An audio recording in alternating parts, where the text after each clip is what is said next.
Good day, and welcome to the League of Women Voters Meet the Candidates Forum, a program produced in collaboration with WTJX-TV for well over 35 years. It's our hope that through these programs, you, the voting public, will have a better understanding of each candidate running for elective office in the U.S. Virgin Islands. We invite you to look at all our programs for the 2022 election year, right here on WTJX-TV, with candidates seeking office as a senator in the 35th legislature, or as governor or as lieutenant governor. Although all candidates for these positions were invited, not all responded or accepted the invitation.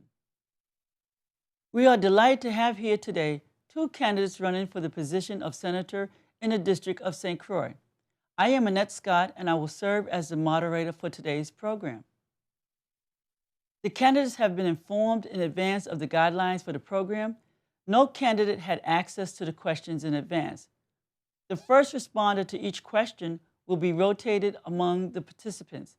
Answers are generally for 60 or 90 seconds, with challenges and rebuttals of 60 seconds each. Changes in timing of a question will be announced in advance. Any comment directed specifically at another participant will be followed by a rebuttal of 60 seconds. All are expected to be respectful of everyone. So let's begin. I will ask each candidate to identify who they are and to state their political affiliation and ballot number. We will learn more about each as our discussion ensues. Let's start with Devin Carrington. Candidate, please state name, ballot number, and affiliation. My name is Devin Carrington, ballot number 10. And I'm an independent candidate for the 35th Legislature of the Virgin Islands. Thank you. Now, Patricia James, candidate, please state name, ballot number, and affiliation. Blessings. My name is Patricia M. James. I'm an independent candidate, number 3 on the St. Croix District ballot. Thank you. Now for our first question. Let's begin by talking about your readiness to be a senator. Here is a two-part question for which you will each have 90 seconds to answer. As a candidate for a seat in the Virgin Islands legislature, what are your competencies as well as education or training that would make you a good choice to address our issues as senator? And what are your recent accomplishments that show your skills and readiness to assume the responsibilities of the office? So please answer both parts of the question in 90 seconds. What are your competencies and accomplishments related to the responsibilities of the position? You have 90 seconds. Mr. Carrington. Well, I am a lawyer by training, musician by birth. I served in the last administration as the Commissioner of Licensing and Consumer Affairs. I've held many government jobs in many capacities, many legal capacities. I worked as a legal counsel for the Department of the Board of Education, for Waste Management, for the Department of Health, for the Department of Planning and Natural Resources. I also served as a commissioner of the Casino Commission, and I worked for several senators within the legislature. So I know about the legal process, the legislative process, how bills are crafted, how bills are passed, and that's my experience as a 37-year veteran of the government. Thank you. Ms. James, same question. I'm a 9th-generation Crucian. I've been involved in politics from a child with the ICM party formation. I worked 5 years in the legislature. So I'm familiar with the legislative process as well. I'm also a community leader and a political activist in this community. I've also been a pastor in the religious sector where I've been interacting with many people, understand their plights, and also bringing resolutions to their problems. My competency and what I've accomplished I've been working along with the community with education, Salamanca School, the different areas, Central High School, bringing justice where injustice is being dealt out. Thank you. Now let's talk about your vision for the VI. 2027 will mark the 100th anniversary of American citizenship for Virgin Islanders and 110 years since purchase from Denmark. The question is, what is your vision with respect to self-governance for the USVI, and what role do you intend to play, if any? Please note that self-governance does not necessarily imply independence. That's my question? Yes. Thank you. The other Caribbean islands in the region have entered phase 2 of their self-determination process and self-governance. We have not even stepped off. We are still here using a colonial document as our vehicle to take us to the future. I intend to be in the forefront of leading our territory to the next step, at least phase 1 in self-determination. We must come aboard as the region moves forward to becoming the next world power that will supply our resources to the, what we call now the new world, which will be America, Europe. We are poised for excellence and for greatness through the proper leadership with a futuristic vision. I am that individual for that position. Thank you. Mr. Carrington. Let me answer that question by using a metaphor. We all have children. I was raised by my parents to become self-determinative, independent, and someone who can be self-sufficient. Having been raised that way, I've also imbued that into my children. So, if we are living organisms and we are taught to be self-dependent, self-determinative, and self-sufficient, why should we, as a people, not want to strive to be the same thing? It's hypocritical for us, I think, as a people, to teach our children these concepts, but as a people, we remain a dependency of a foreign power that not necessarily looks out for our best interests. And so I think that self-determination as a people, self-sufficiency as a people, more independence, self-independence as a people is the direction we need to go. Thank you so much. Moral and ethical behavior. Mr. Carrington, to what extent should moral or ethical issues in the private life of political candidates be taken into account by voters in making their choices, and why? You have 60 seconds. I think that a person's private life should have some boundaries. To the extent that a person's private life impacts what the voters think about that person, the voters have the choice to make whether or not they want to support or not support that person. But I think that there are certain boundaries that need to be kept between your public life and private life, unless you have demonstrated in your private behavior that it affects the way you would act in a public sector. Thank you. Ms. James. Yes. Moral conduct cannot be legislated. When you present yourself for leadership, there are 12 core values you must know, you must be aware of. Integrity is one of them. Honesty is the next one. Commitment to who you're serving is another one. There are 12 core values, and it is up to the individual who's presenting themselves, okay, to know where they stand morally and ethically. So these things can be legislated, and you, the individual, is up to you. Again, like Mr. Carrington said, my private life is my private life unless it comes in and affects my service to the community. Thank you. Major concerns. In a recent poll of the electorate in 2022, voters identified 4 areas of major concern as being education, crime, health, and WAPA. Let's look at each one separately and address what your responses would be for these matters if elected to the 35th legislature. With respect to education cited by voters as one of the 4 major concerns, what do you see as the primary challenges facing education today, and what would be your strategies for addressing them as a senator in the 35th legislature? You have 90 seconds, Mr. Carrington. Education is a really interesting issue that we need to really get serious about. The old adage that our children are our future, we pay a lot of lip service to that. What I'm seeing with education now is that we are not really interested in the future of our children. We have less schools now than we had 5 years ago. Our schools are not maintained the way they should be. Children are not being picked up from bus stops on time. Parents are going in and fighting teachers and fighting other students. So we really got to get serious about education. I think we need more schools instead of less schools.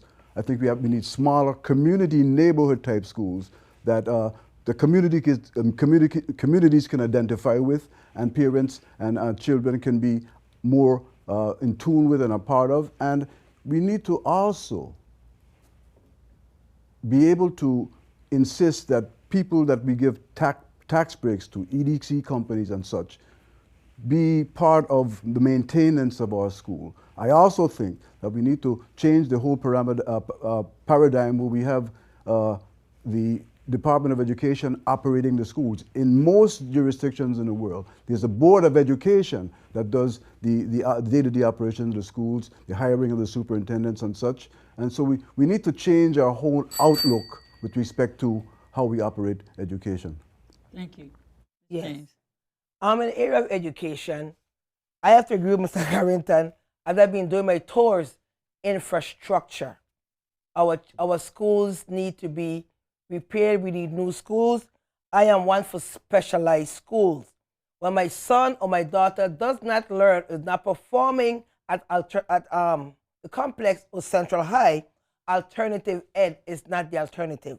We need specialized schools where from first, second grade, our children are given aptitude assessment tests, and then they're placed in these schools, such as schools of performing arts, schools of math and science, aviation schools, marine industry schools, schools that are geared towards where we are as a people, where we're going in the future. A futuristic vision leads to an educational system that is formed and groomed for where we're going in the future.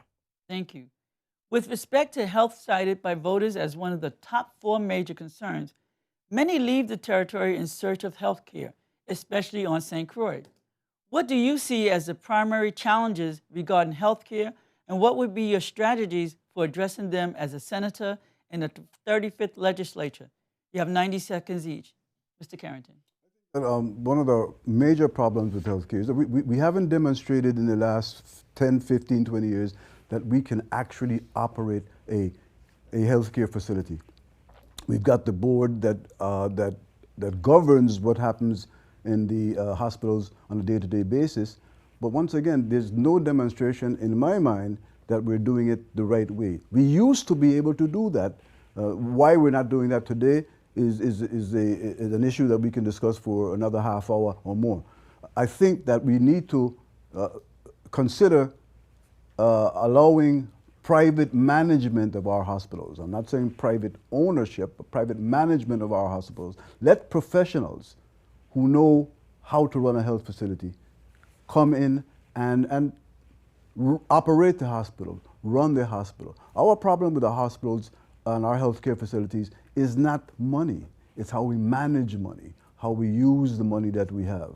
And once again, the maintenance of our public facilities, whether it be hospitals, schools, or other buildings, is also lacking. So we've got to really get serious because we only have one hospital. And people depend on that hospital. That facility is indispensable for all people here. So we need to get more serious about how we operate hospitals. Thank you so much. Ms. James. Thank you. I have to agree with Mr. Carrington like we always do. It's not a money issue that we have. It's a management issue throughout the whole government. And the health sector is lacking. It's necessary. Again, I go back to education. All right, training of our workforce. We know we're going to need 10 pathologists in the next 10, 20 years. Then we begin to go into the schools, identify who we need, okay, who qualify, and we train them for such with a caveat that you have to come back and give us 2 years. There are ways that we can deal with our health system without having to bring in outsiders all the time. we have, when I say outside, I mean people that don't understand our culture. We have people in America that belongs home to the VI that wants to come home because of the government and the administration that have been in power for over 60 years. They're afraid to come home because of, first of all, being blackballed, and number two, lack of health care. So we need to begin to, again, we have to go back. We are falling down. Time to go in and build again. We're going back to our schools and identifying our untapped human resources to be developed. Thank you so much. With respect to crime cited by voters as one of the top 4 major concerns, what do you see as challenges and what would be your strategies for addressing them as a senator in the 35th legislature? You have 90 seconds, Mr. Carrington. Crime. Hey, crime is a multifaceted issue that we got to deal with. We've got to deal with prevention, first of all, and then we have to deal with the reality that we have today, and then we have to look to see what we can do for the future. With respect to prevention, we used to have, back in the day, the Comprehensive Employment Training Administration, CETA. We had the Boy Scouts, we had the Girl Scouts, we had the Boys Club. All these things were facilities, all these things were processes that we brought the kids into where they would learn discipline, they would learn skills, they would learn, we channeled their energy in a positive way so that they don't have time to do, what did I say, is idle time is trouble time. So without idle time, when we channel the energies, there are things that they can do. Secondly, guns. Guns were not, there are no gun factories here. There are no gun trees here. Guns are coming from someplace. So we've got to engage the federal government who protect our borders, Customs and Border Patrol, and ask them, why do we have so many guns here? That's their jurisdiction. We got to find out when and how they are going to stop interdict the importation of guns. And for the future, once again, we've got to make sure that we use preventative measures to get kids channeled in the right direction so that they don't go into crime. Thank you so much. Ms. James. Thank you so much, darling. Crime? My focus on crime is on top. We're not going to play the game. We're focusing down here. Water the flow from up, down. So we have to deal with the crime and the corruption in government that has us in this place to be having these conversations about schools not working well, about hospitals not working well, about crime increasing in community, that it starts on top. It starts removing those in government that have had their hands in here mismanaging our funds. So we'll talk about crime. I'm going to talk about crime that from last election, when Devin Alison Gazong and what was taking place, transpiring with her in here, getting paid for work not being done. So yes, Ms. James is on crime. Crime at the top so that we at the bottom can live better. Thank you.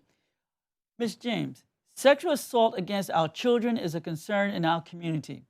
Recent disclosures of assaults against 12 schoolboys by a teacher is shocking, and the community was rightly outraged, but girls are raped and assaulted too. How can you, as a senator, to protect our boys and girls from sexual assaults by adults? You have 60 seconds. Let me ask you some serious question here. Listen, man. Other these sexual predators of our children were sexually preyed upon themselves. We could put all the laws we want, our community needs healing. Laws do not cannot legislate my moral behavior. That's something that I have to work within me and whatever higher power you ascribe to. But we cannot say here, how we going to do it. No, you don't know who's a predator. You don't know who is predators. But my thing is, our community needs healing. And many of us here are seeing the results of people who are molesting children, and the studies show that they too have been molested. Our community needs healing. Nothing a senator could do that calls for healing, inner healing. Thank you. I think that sexual predators and sexual assault is pervasive throughout the community, not only in schools. And so that we need to do a better job with the screening of individuals who we hire for these positions where children are part of the environment. It's really important that we just don't look at somebody's resume and says, oh, okay, that person's resume says that he or she can do a job. We need to do more screening, more in-depth evaluation of the people who we bring into these environments. There are a lot of police, I'll just use as an example, who should not be police because they don't have the right mindset to be a police. So certainly there are a lot of people who don't have the right mindset to be teachers.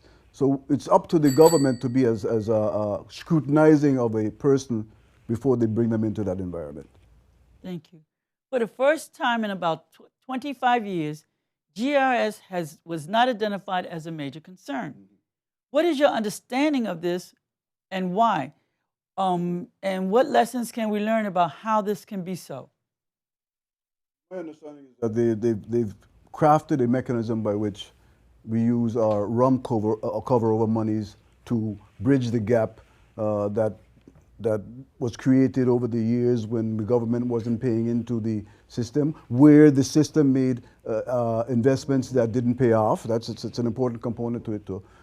And my concern is that although we have seemed to solve the problem immediately, we've kicked the can down the road.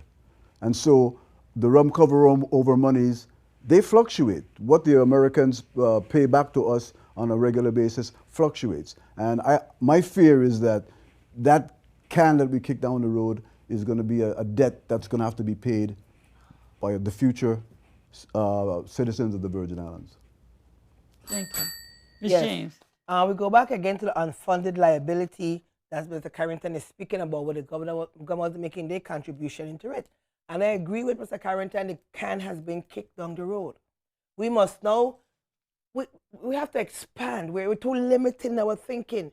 There are different ways that we can work a GRS system. We have been forcing employees to take a GRS package when there are other options in the market that can be looked at. We should not be limited to GRS. If I don't want to deal with GRS, I want to do a 401k or something else, I should have that option using a GRS as the vehicle that takes me there. Our people are being forced to take GRS, and some of them do not want to participate. Okay, this is something like you have to. It's a democracy. Why should we? We should be given an option, just saying GRS, of how to fund our own retirements. Thank you so much. Let's talk about growing the economy, economic development. While tourism is the backbone of our economy, the majority of the electorate do not work in the industry. Many work in government, but that does little to bring in new dollars. So what's left is the private sector. What have you done or plan to do as a senator to grow, support the private sector, and to encourage more locals to become successful in the private sector? You have 60 seconds each. Ms. James. Right now, we have about tourism, economic development, and I'm going to say agriculture. Okay, because we're talking about economic development again, grow from the inside out. That's a cancer.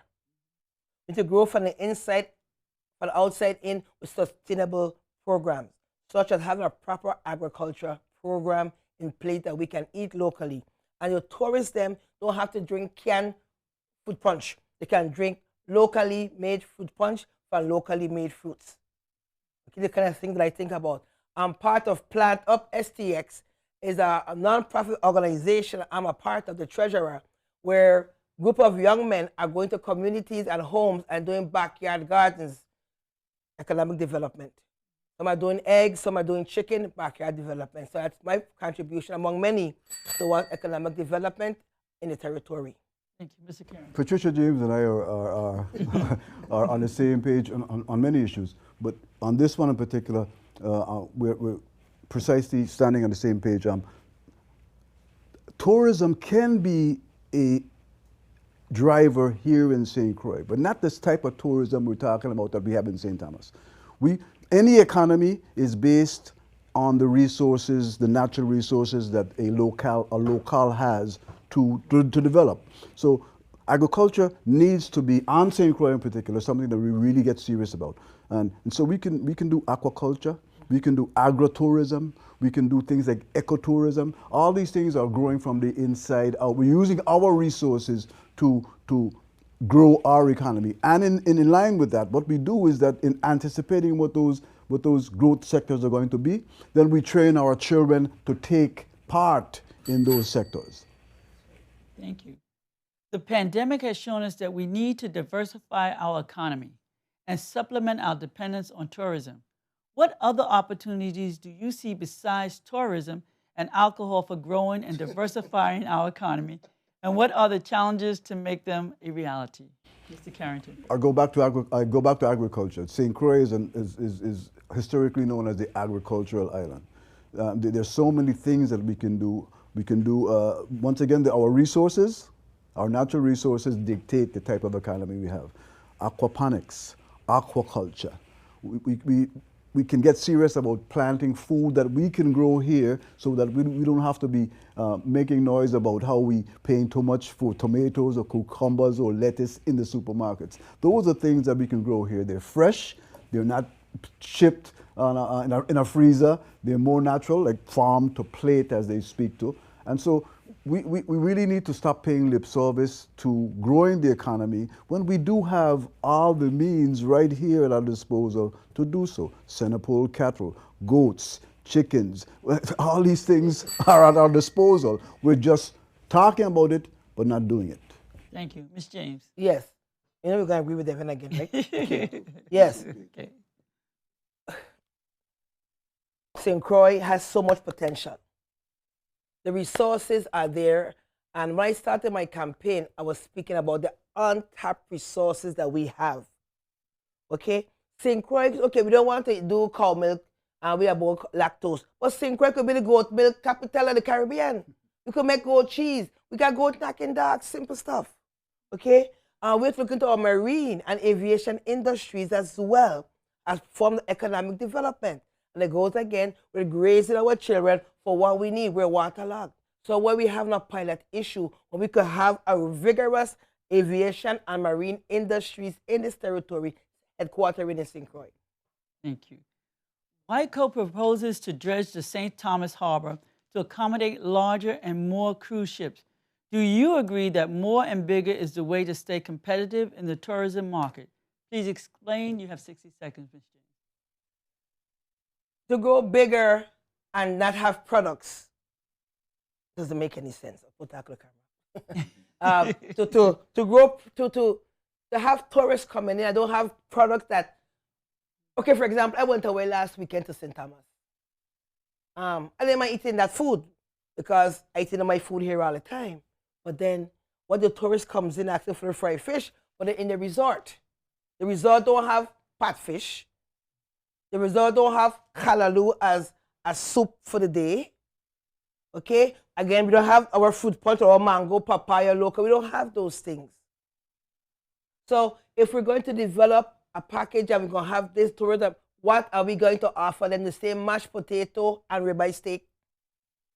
They want some curry goat, stew goat in the same top of the line restaurant. This could be ordered in a fan fare, okay? A gourmet fare representing our delicacies in here.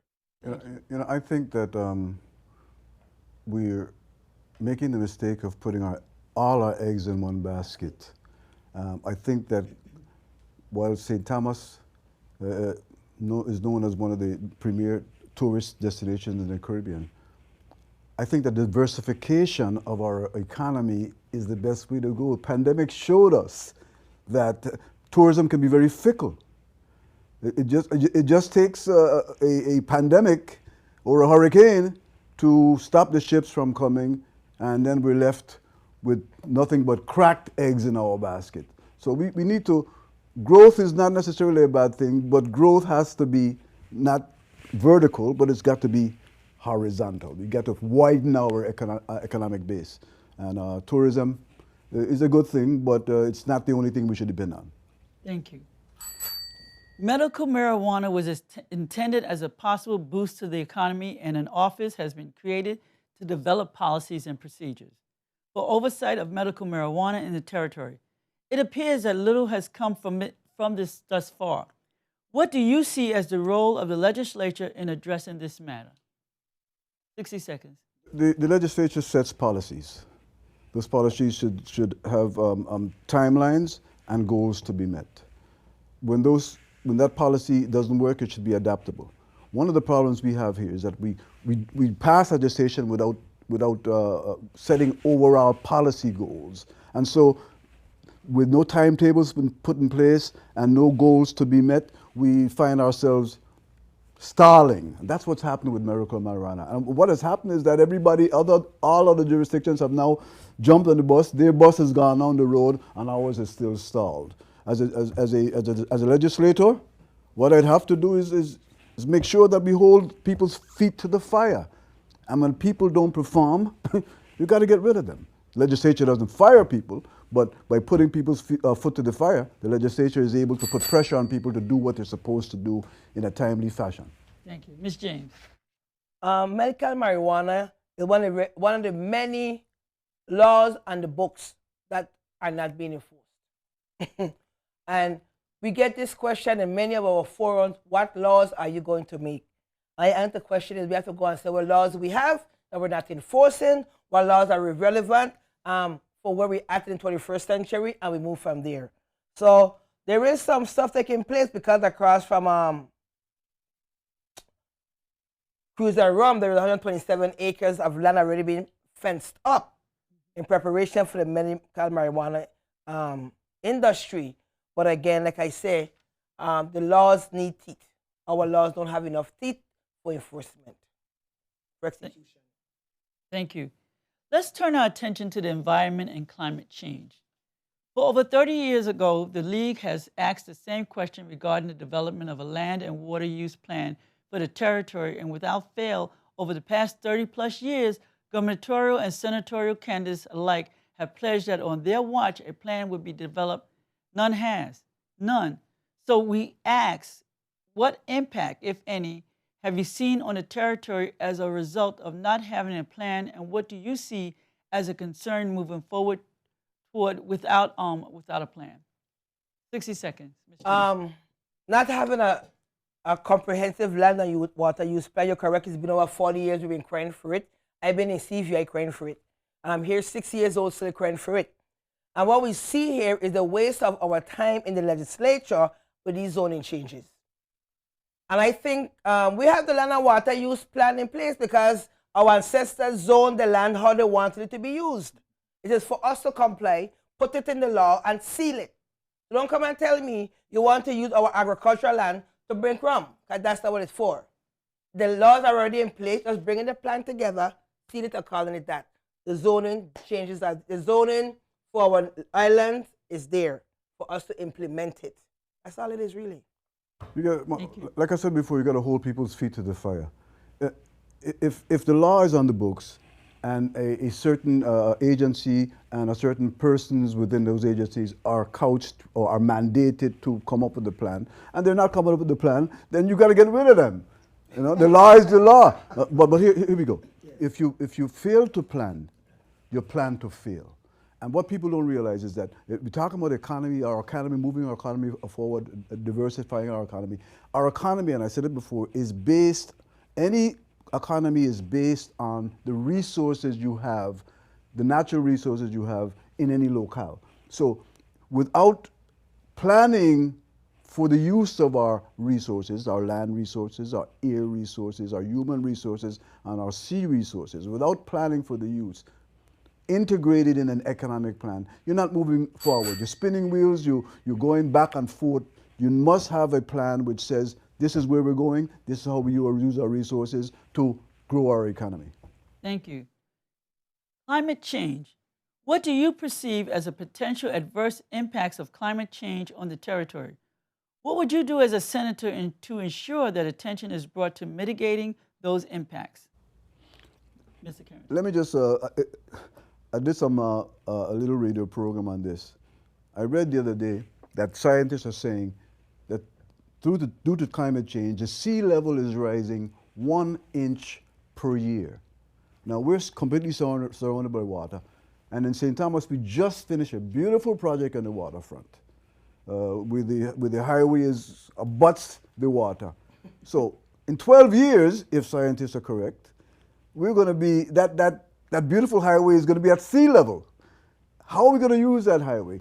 Sirikigi Port is on the sea. It's almost at sea level. What would I do? Once again, we got to hold people's feet to the fire. We got to make wise decisions, not based on immediacy. Not based on who can get this contract or get that contract, but based on what's going to happen in the next 30, 40, 50 years. Thank you. Ms. James. And I want to just transition from with Devin using the word planning. We planned a highway by the time I was a child. The highway didn't get built until I had grandchildren. And it might seem funny, but all this time, the climate is changing. The geology of our island is changing. So you have to plan the waterfront in St. Thomas. It takes so long to do it. Okay? 30 years ago, climate change was not an issue. It is now one. Okay? Sweetheart, ain't nothing much you could do with that. That's God. You want to call climate change God? Call it God. Okay? Problem we're having though is those that are now building on our waterfronts and our sand that's being washed away due to construction on our coastline. That affects us as well with climate change. Let's talk a bit about housing. Many young families are leaving the territory because they cannot afford the housing market here or even find affordable rents. Some have suggested reinstituting rent control as a way of stabilizing the rental market.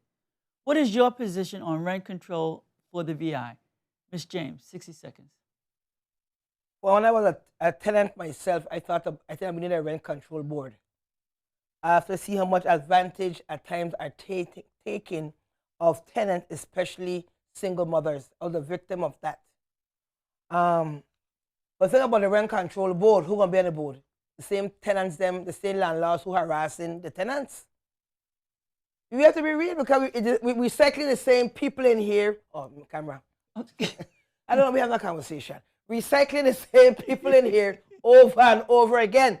So the same landlords who squeezing the tenants are going to be in the rent control board? Question asked. Thank you so much. There was actually a rent control board that was in place. That part of the statute was actually repealed. And I think it's high time that we reconsider that, because not only are we faced with high rent, but the high rent is a function of the market. And with these Airbnb and VRBO enterprises coming into the territory now, people decided to now stop renting because they see that it's more lucrative to do Airbnb or VRBO. So a rent control board and some laws that are very stringent that protect our residents, it may be time to reconsider that. Thank you. Energy. One of the problems that WAPA endures is the large debt owed it by the government. As a senator, how would you address this issue? I've served on the WAPA board for about 2 or 3 years, and I was really surprised that the board was not forward-thinking enough. I think that we often in the Virgin Islands do patchwork. We out fires, we deal with immediate crises, but we don't do so with any vision in mind. It seems to me that we have all the resources we have to be able to become as more energy independent. Mm-hmm. we got the sea, we've got the sun, and we've got the wind. What we got to do is not continue to have this instant gratification mentality and know that to solve the problems that we have today, we may not reap the benefits of those solutions for 30 years. We got to be able to be patient and have vision for the future. Thank you. Ms. James. With energy, you need new leadership with futuristic vision.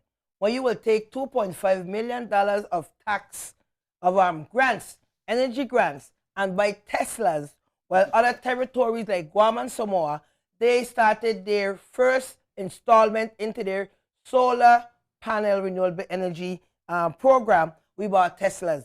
So we need new leadership. You need those that understand the vision and have a heart for the people. That's what we're looking for. Those are futuristic and not self-gratification, because those Teslas don't serve us, the people, any good. That's self-gratification for leadership. We're looking for leadership with a vision. Who cares about the people who have been affected by the things that affect you? So you need, again, proper managers in WAPA. Thank you. What do you see as the responsibilities of the legislature in relation to the Public Service Commission? You have 60 seconds, Ms. James. Public Service Commission is the one that handles our WAPA, our infrastructure utility companies. Am I correct? Yes. We need to revisit that board. There are boards in here that need to be revisited by the legislature. I'm serious. I don't see them functioning. We still have high WAPA bills. We still have poor mobile service, poor internet connectivity.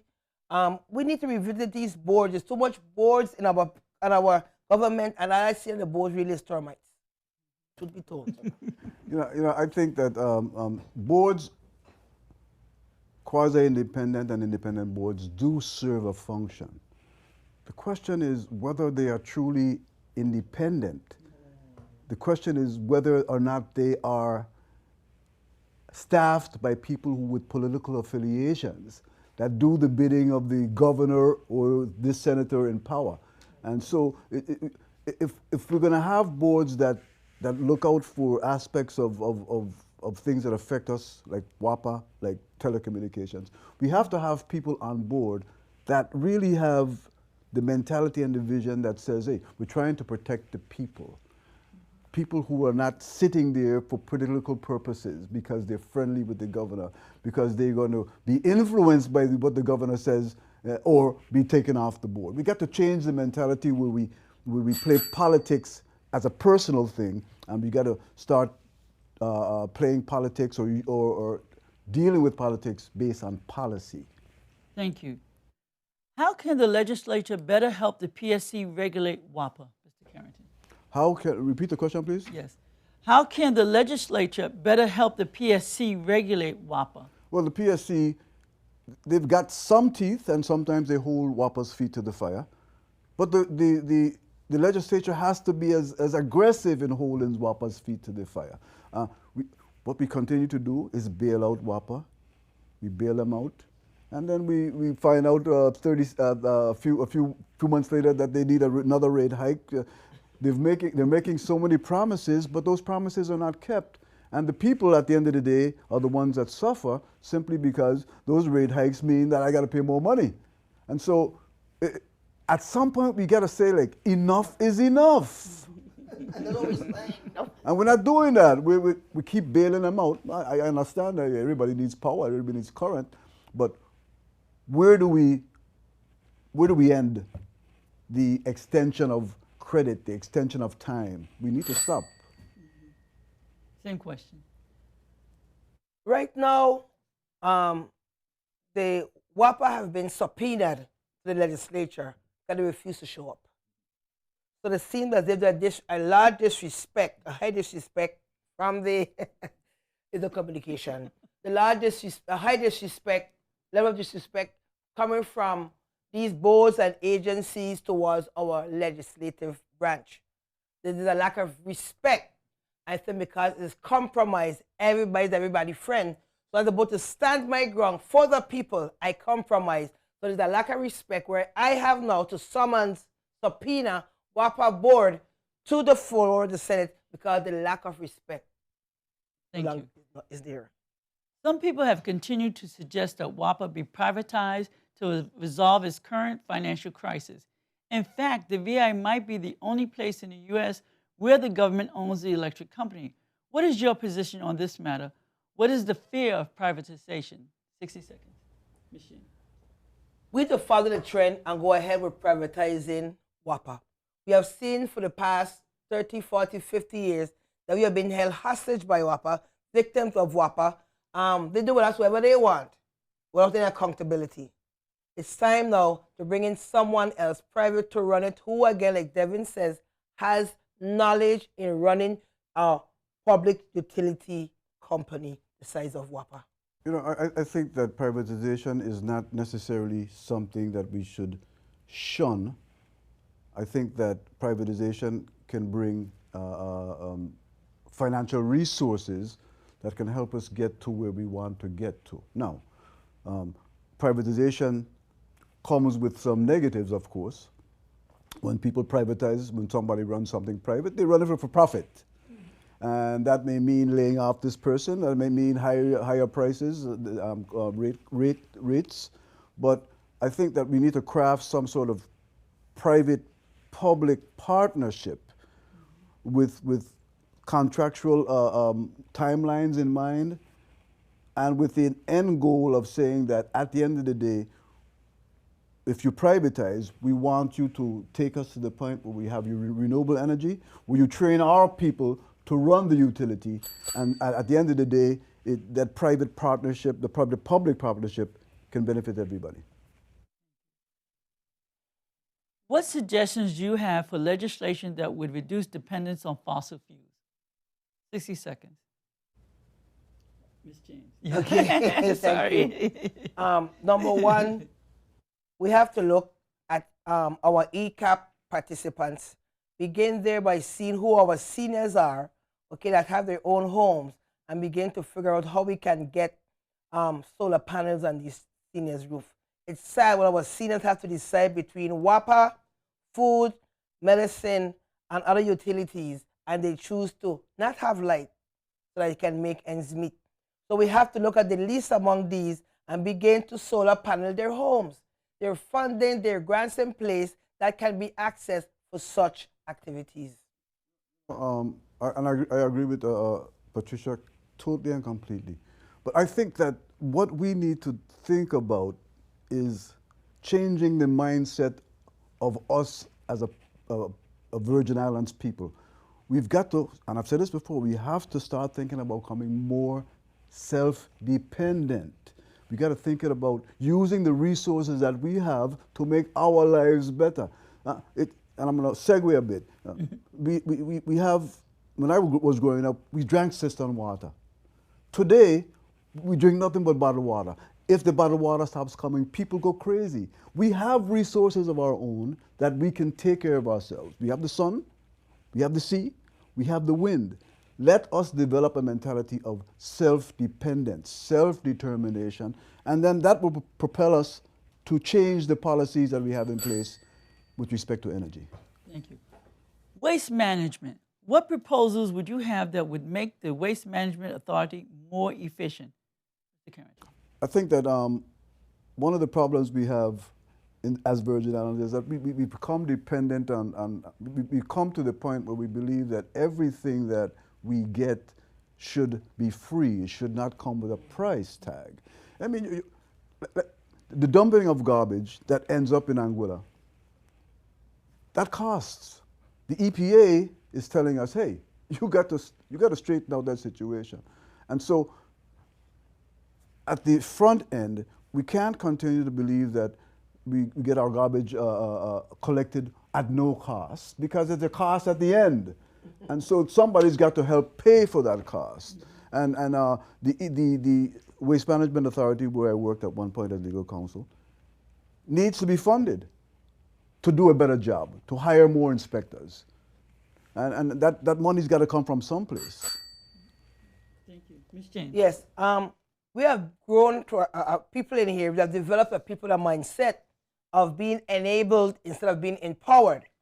Now, for the past 30 years, I've been going to America back and forth, and the garbage are separated, which makes disposal even easier.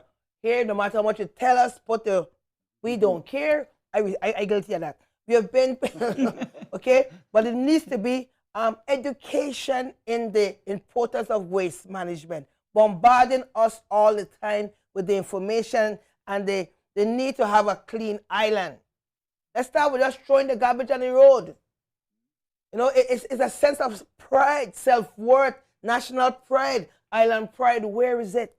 Where the love for your territory, you throw garbage all about the place. You know, saying we might speak about the waste management, but it starts first with us, the people understanding we're responsible for our home. Thank you. Our final question is your choice. I invite you to answer either for 60 seconds. Address any other topic of concern that you have an interest in along with your approach to addressing the topic.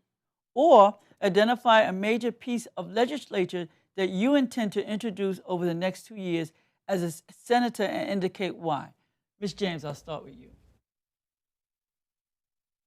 My whole idea, my whole perspective on this, I can share with Mr. Carrington, is our lack of tapping into our resources. I think the St. Croix is one of the wealthiest places with untapped potential. And so we must now begin again. It goes to understanding the core values of leadership. And the main one being having a futuristic vision for the people, the institution, or the corporation you have been elected or hired to work in. We have, like Devin said, we have water, we have dirt, we have sun, we have everything we need to become Singapore in the Caribbean with the right leadership at the helm, whose purpose is people above party and people above politics. Thank you. Once again, we're on the same wavelength. I'm going to approach it from a different perspective, though. It seems to me that any legislation that I intend to introduce is legislation that is policy-driven, not personality or party-driven, first of all. It's policy-driven with timetables and goals to be met. Policy is adaptable, so that if you try something and it's not working, you try something new. But the intent, the goal of the policy still remains. And those policies must be driven first and foremost and ultimately by what happens in the next 3, 4, 5 generations. And those policies should be policies that tap into the resources that we have so we can grow ourselves and become more independent, more self-determinative minded, and less dependent on everybody else in the world. Thank you. I just wanted to ask one more question, if you let me. Many candidates for the legislature have a written platform, but in reading them, it is hard to differentiate one candidate from the next or even one political party from the next. So how does one differentiate an ICM versus Democrat from independent based on what is stated in the platforms? I'm going to answer the question this way. I don't see that party politics today is to our benefit. We've got the same party in power for the last 40, 50, 60 years. Have we gotten better? I dare say not. So I think that the whole concept of party, while it can be a good thing, has devolved in the Virgin Islands into what little cliques of personalities, of families, of favored individuals. We need to get away from that. We need to have the mindset that we are one territory. We need to, and I shouldn't even use the word territory. We're one people. We can be one nation of people. And our politics need to be driven not by political parties, but by the mindset that we need to develop ourselves as a people, as a nation. Thank you. Ms. James. We should be driven by the fact that we are part of a Caribbean region that is moving forward and we are left behind. We are responsible in this region to make a significant contribution to build the region. But in order to make that significant contribution, we have to begin to grow from the inside out. Just like they're tapping into their resources, we too must tap into our resources, because we will be left behind and become indeed the poorhouse of the Caribbean if we do not move forward now with independent thinkers and free thinkers on your ballot. Thank you so much. Now, candidates, we have 60 seconds for each of you for a closing statement, starting with Mr. Carrington. I'm embarking on this endeavor, not for personal reasons, not for personal aggrandizement, not for personal profit. I am doing this because I have children, I have grandchildren, and I'm fearful that the direction we're going in today is going to leave them in a hole. We have an obligation, this generation, just as Queen Mary, Bordeaux, and all those that came before us fought to make this a better place. We have an obligation to make this a better place for the future generations. And that is why I am running for office, because I want to help change the mindset with the help of people like Patricia here, that we've got to tap into the resources that we have to make this place a better place for the generations to come. Thank you. Ms. James. I cannot go home and leave this earth without making my contribution. The VI have been good to me. It's my home. I've been here for the past, how old I am, okay? And from 1769. And I've been always taught by my elders, you have to give back to your home. You have to help build your home. I know my gifting, I know my talent. Above all, people know my passion for the territory and for my people. I go out of the way to seek those that call me for help, to see how I can rectify their problems.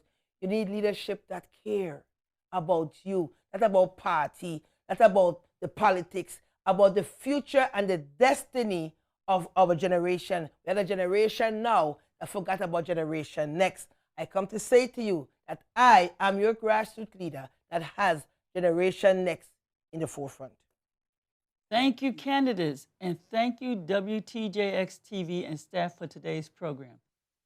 The League of Women Voters hopes this program has helped with your understanding of the candidates, and in so doing will inform your vote in November. The League reminds you that your vote determines the future of the Virgin Islands. Every vote does count.